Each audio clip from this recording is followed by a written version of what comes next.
So you finally left your narcissist, and this time you really mean it. Let me be the first one to tell you congratulations, all right? And kudos to you. You've been through hell. It was so hard to pick yourself up and get out of there, but you finally did it. You're officially narc-free, or at least more so than you were before. Woohoo! Now I want you to take a deep breath and I want you to congratulate yourself. You did it! But wait, is that it? Is it over? Well, not so fast. That's what we're talking about today at queenbeing.com. What do you do once you've left a narcissist? What's next? Let's get started. My name is Angie Atkinson, and on this channel I offer free daily video coaching to help you discover, understand, and overcome narcissistic abuse in toxic relationships. I like to call it toxic relationship rehab. So if that sounds good to you, hit that subscribe button. Let's get going. All right, so you got out of there. The relationship's over. Whether you left or they left you, it's over. But now what? You're done? Well, not so fast. There are a few more things to consider, starting with the narcissist him or herself. You have to remember all those times you left before. Do you remember those times you left before? Or the times you wanted to leave before? Do you know why you went back or why you never left at all? Well, it's the narcissist cycle of abuse. It starts with love bombing and idealization. It moves into devalue, discard, and finally comes back around to hoovering. The narcissist somehow manages to suck you back in. It's that last part that kept you around in the first place, or brought you back before. Then the love bombing, the devalue, the discard. Well, it all continues per usual, right? So be careful. Take a moment when you get a chance and watch this video on how to avoid the Hoover maneuver, because it's going to help you be aware and make appropriate changes and take appropriate action so that you don't get stuck in the same stuff again, all right? Now, you might be dealing with no contact, and if that's the case, watch this. It'll help. And if you're dealing with co-parenting or parallel parenting with a narcissist, check this out. It's going to save you from falling back into drama and abuse. This leads me to my next point. You're going to go through a mourning period. Be aware of that.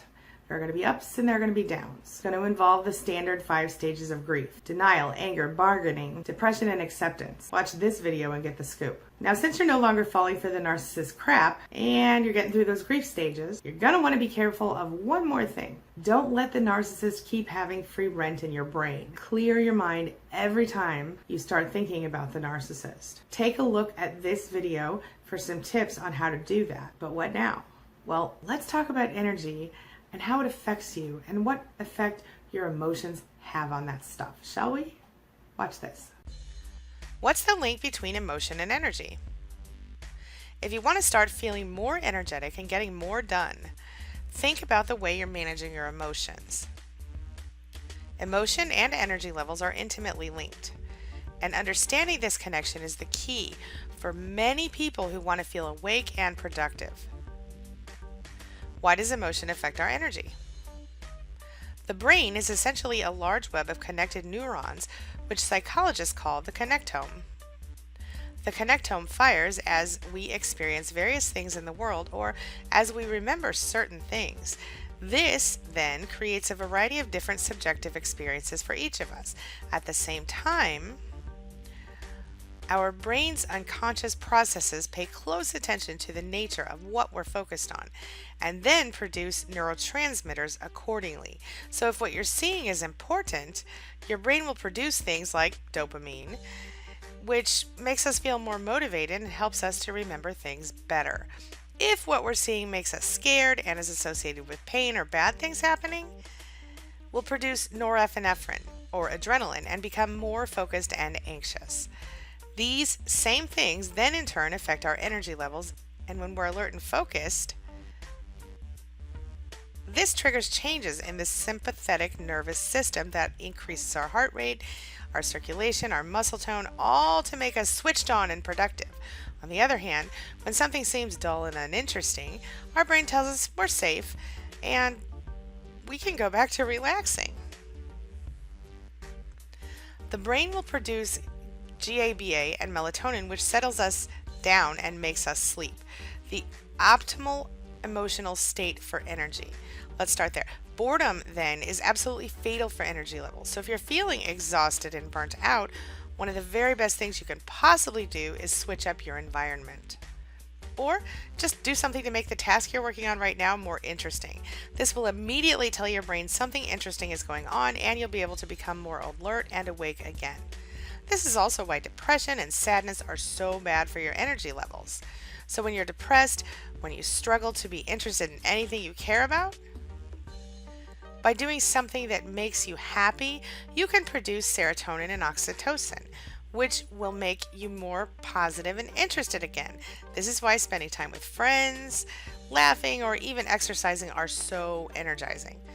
If you understand this link, you'll change the way you perceive certain events, and this will raise your energy levels throughout your entire day.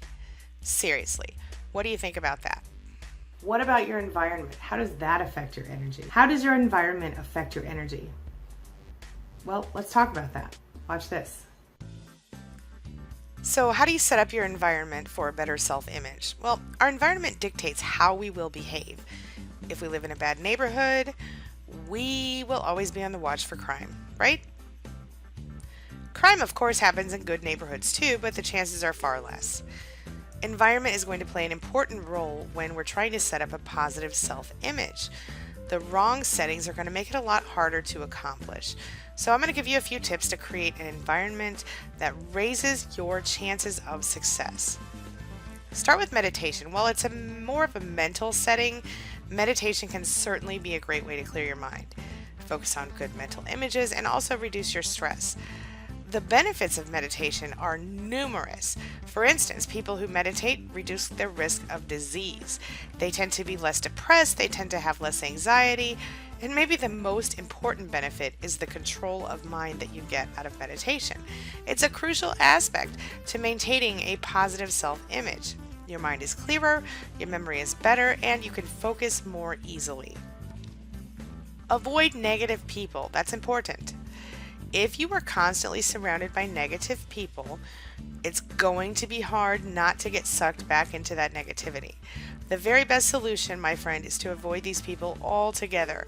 Obviously, no contact is easier said than done when you have no choice but to deal with them, and sometimes that's on a daily basis. But you've got to do your best in minimizing contact with these people. In the same way, you want to increase exposure to positive people. So if you can't avoid those negative folks, try increasing your exposure to positive people because it's going to make your life better. Positive people are easier to hang out with, they will be helpful to you, and will make you happier overall. They will also point out for you sometimes when you're making negative statements, and they'll help you get back to the positive ones. Their positivity becomes addictive. So, next up, get your financial situation in order.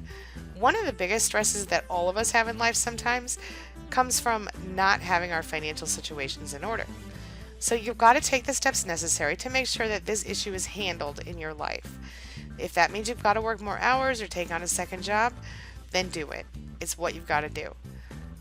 Don't worry, when you gain a more positive self-image, this will help your work situation and your prospects. It's going to all improve. So you're not going to have to work a whole bunch of extra hours for any extended period. Setting up the foundation that is most optimal for creating a positive self-image, because it's going to help you go a long way to provide a better life for yourself and your family if you have one. Okay, now that we got that all cleared up, we're going to talk about being mindful and how you can use it to further help you find your inner peace and your happiness, and honestly, to create the life that you truly want. Watch this. So let's talk about negative habits and a positive outlook. Look, everybody's been unhappy at one time or another. Yet when we look back at an unhappy time in our lives, we figure out we didn't really want to be there, did we?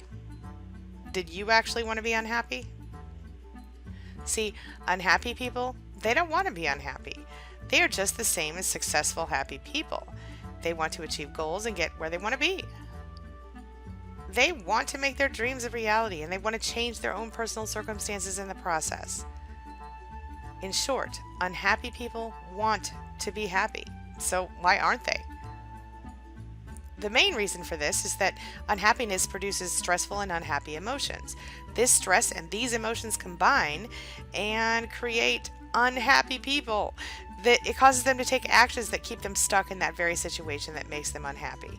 They actually begin to develop the habit of being unhappy. Yeah, you heard that right. Unhappiness can be a habit. So can underproductivity. So can failure. Any negative emotion can and will become habitual if you go through it long enough. Negative emotions produce negative actions, which cause negative results. These negatives, in turn, produce more negative thoughts that reinforce the process. The end result, my friend, is a habitual and cyclical negativity. Habits occur because the brain loves to be economical. See, thinking, it costs calories. Habitual behavior is largely unthinking behavior. So when habits form, the brain becomes more efficient in how it uses energy. This is a biological imperative that developed back in the days when we hunted and gathered for food that was scarce. The more you can autopilot your behavior, the less likely it is that you're going to starve. Breaking negative habitual habits, behaviors, isn't hard if you approach it correctly. The first step is to recognize the negative behavior for what it is. Remember, habits are ingrained, unthinking behaviors. Many times people with bad habits aren't even aware that they have them. So if you want to find a negative habit in your life, look for repetitive actions. Are there things that you do time and time again that always turn out badly? There is your negative habitual behavior. Once you identify the bad habit, you can begin to take conscious steps to modify the negative behavior. This means that you act contrary to the way you usually act under those circumstances. In other words, if you usually turn right in any given situation, you force yourself to turn left. You do the opposite of what you usually do, and the end result is that you begin to break that habitual bad behavior that has been causing you so much trouble. So what, are you supposed to just fake it till you make it? Sort of, and there's some science behind that. Let's discuss that real quick, shall we? So can you achieve happiness by faking it? Let me ask you something. Have you ever put a smile on your face when you just weren't feeling it? It's hard to do, but the results are much better than if you frown, my friend. Having been with a narcissist saps our strength and threatens to destroy the happiness that we deserve. Although the word fake implies that you're being deceitful, it might be a good tactic to use when you're feeling down and out, and when you need a boost to your well-being. Most of us aren't comfortable with not telling the truth, so faking happiness probably doesn't appeal to you right away, right? But going through the day with a positive outlook, even if you're not feeling it, it can bring you feelings, actual feelings of happiness. It could be because of the way others react toward your demeanor. If you're sad and downcast, others will treat you differently than if you approach them smiling and self-confident. Several phrases that have developed over time seem to validate faking happiness to achieve it. Grin and bear it and turn your smile upside down are just a couple of cliche phrases that indicate that you should smile when you don't really want to. But eventually those feelings will become real. Dozens of studies have been performed on the subject of happiness. One particularly telling study had people holding a pencil in their teeth, causing them to smile. Other people held a pencil with their lips, made them frown. Then both groups were asked to look at cartoons. Those who had the fake smiles rated the cartoons so much funnier than those with the frowns, indicating that even fake smiles can cause a higher level of happiness. Of course, another study found that people who had had Botox and therefore had the impaired ability to frown were happier than those who could frown easily. That study also indicates that even a fake smile is better than no smile at all. And those who lack confidence are often advised to fake self-esteem and confidence just to see how it feels. People who act more confidently than they feel are so much better able to project confidence to others. You need to know that you don't need to be happy every second of every day. Having periods of being unhappy can better help you focus on what needs to be changed in your life, so you can recognize happiness when you do find it. Finding a happy balance is really a better way for you to pursue happiness and help you cope with anything that comes your way as you go through recovery. By recognizing the emotions that you're feeling, you're going to become so much better at coping with them. Okay, now what are you supposed to do when you feel so devastated that you cannot function? You know what I'm talking about. When you just don't even want to get out of the house or out of the bed. When you're so angry that you feel like your head's going to explode. When one more freaking text from the narcissist just makes you lose it. What do you do? How do you deal? Well, watch this. We can deal with difficult emotions using mindfulness. Mindfulness has a great many uses and is often prescribed by self-help gurus, doctors, writers, and other people as a tool that anybody can use to improve their mental health. Often this focuses on the long-term benefits and of being more present and aware. At the same time though, mindfulness can also be used like a scalpel. That is, it helps you to deal with more acute specific problems. Here, we're going to look at how it can be leveraged, for instance, to tackle specific emotions as they arise. Let's talk about turning toward our emotions. Normally, when we experience negative emotions, we react either by trying to fight them or by trying to suppress them, especially after abuse. This can be described as almost turning away from our emotions to try to deny them or their power over us. Unfortunately, though, this ultimately results in our becoming more stressed, more upset as the emotions bubble under the surface, or we frustrate ourselves in trying to fight them. Instead, though, mindfulness teaches us to turn toward our emotions. This means that we're going to listen to the thoughts and the feelings, those that we're experiencing, and then we're simply going to be aware of them, acknowledge them. Now we're going to say, I'm stressed, I'm embarrassed, or I'm upset. We're not going to be ashamed or upset that the emotion exists, but we're simply going to recognize that we're currently in that state. People get upset sometimes. People get angry sometimes.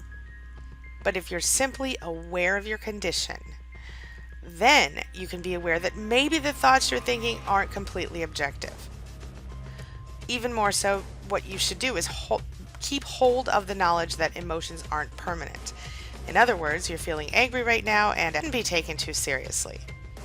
But in a few hours, you will likely feel better, and then the world will seem like a brighter place again. This creates a subtle but powerful shift. You're not worried that the world's a terrible place and now you're upset. Now you're upset and therefore the world seems like a terrible place. The difference is that you now know that belief isn't true. Let's talk about debriefing really quickly. Being aware of and accepting your emotions in this way is going to allow you to assess them in a kind of debriefing and to really look at what triggered them in the first place. How did you deal with them and what they made you think and do? The more you break down and intellectualize your emotions, the more you're going to find that you have control over them. How about that? And finally, this leads me to the question of the day. And the question of the day is, now that you're leaving or you've left or you're planning to leave your narcissist, how did you, do you, or will you deal with the stuff that comes next? And what other questions do you have for me regarding life after the narcissist that I can answer for you here on this channel?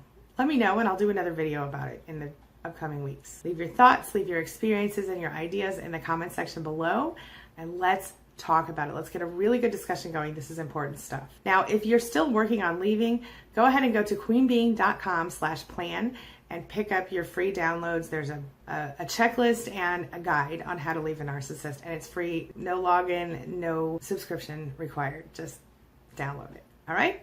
Okay, that's all I've got for you right now. As always, thanks so much for being a part of my day and a part of my life. And hey, thanks for letting me be a part of yours. It really does mean a lot to me.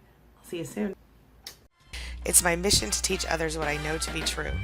You really can create the life you want.